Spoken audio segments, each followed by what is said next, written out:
Solo una mujer valiente, que en su sangre, corazón ternura y en su ser una avalancha, lienzo en mano, se adelanta y sabiendo lo que hace, se lo acerca poco a poco y con él seca su cara.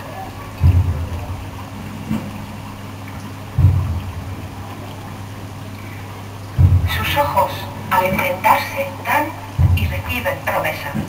El reo sigue adelante camino del Calaveras.